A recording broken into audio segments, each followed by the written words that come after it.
Bismillahirrahmanirrahim. Assalamualaikum warahmatullahi wabarakatuh.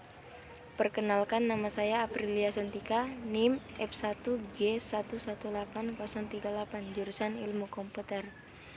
Di sini saya akan menjelaskan materi tentang teori komputasi, mesin Turing, komputasi, dan komputasi modern. Langsung saja, teori komputasi. Teori komputasi adalah cabang ilmu komputer dan matematika yang membahas apakah dan bagaimanakah suatu masalah dapat dipecahkan pada model komputasi menggunakan algoritma. Ilmuwan komputer bekerja dengan abstraksi matematika yang dinamakan model komputasi. Model yang paling umum digunakan adalah mesin Turing. Mesin Turing. Mesin Turing ditemukan oleh Alan Turing. Alan Turing adalah seorang peneliti matematika dan komputer dan merupakan pencetus konsep algoritma dan komputerisasi. Alan mengimplementasikan konsepnya pada sebuah mesin yang diberi nama Turing.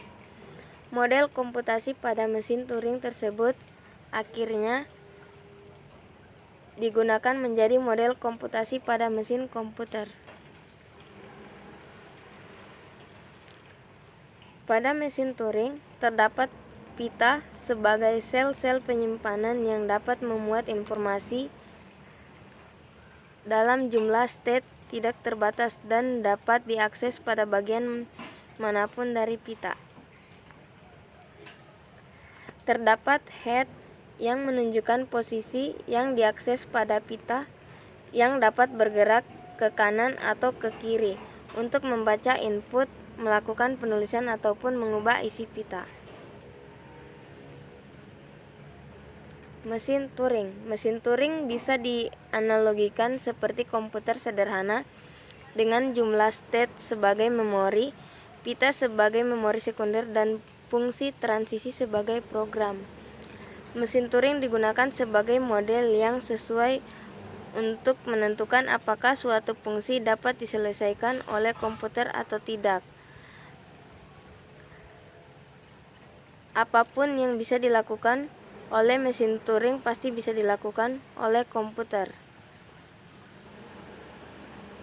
Komputasi. Langkah-langkah untuk mendapatkan hasil fungsi dari input yang diberikan. Contoh.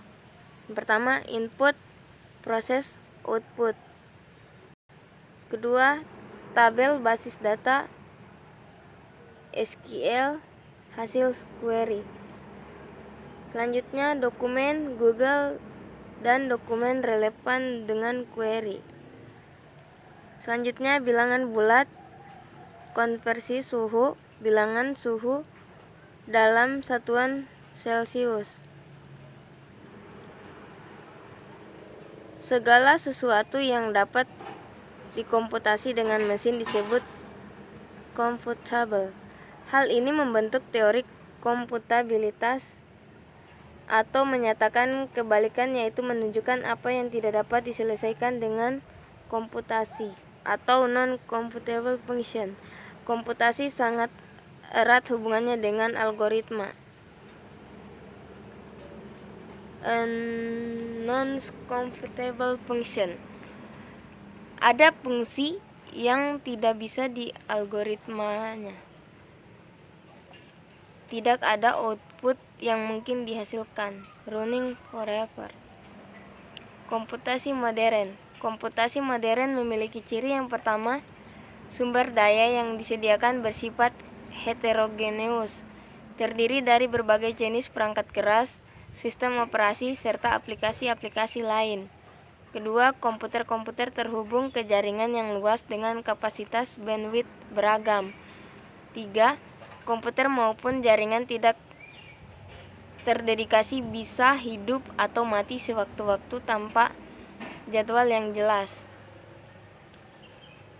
Tokoh yang berpengaruh pada perkembangan komputasi modern adalah John von Neumann, ilmuwan peletak dasar model kerja komputer.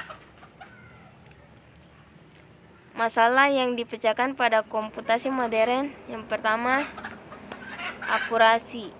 Tipe data floating point memiliki range penyimpanan numerik yang besar sehingga dapat digunakan oleh komputer untuk melakukan komputasi yang akurat. 2. Kecepatan. Komputasi harus dapat dilakukan dalam waktu yang cepat ketika mengolah suatu data, sehingga perlu metode kecepatan untuk mengolah perhitungan dalam waktu singkat. 3. Problem volume besar. Data yang besar dapat menjadi masalah jika ada yang terlewatkan. Digunakan metode downsizing atau paralel pada sebuah untuk menangani masalah volume yang besar. 4. Modeling. Perlu memodelkan algoritma tertentu untuk menyelesaikan masalah yang kompleks, seperti neural network atau jaringan syarat tiruan, atau genetik algoritma, model, dan lainnya. 5. Kompleksitas. Kompleksitas komputasi adalah cabang dari teori komputasi dalam ilmu komputer yang berfokus pada mengklasifikasikan masalah komputasi sesuai dengan kesulitan inheren mereka. Baik, mungkin itu saja materi yang dapat saya sampaikan. Lebih dan kurangnya mohon dimaafkan. Wabillahi taufiq wal hidayah. Wassalamualaikum warahmatullahi wabarakatuh.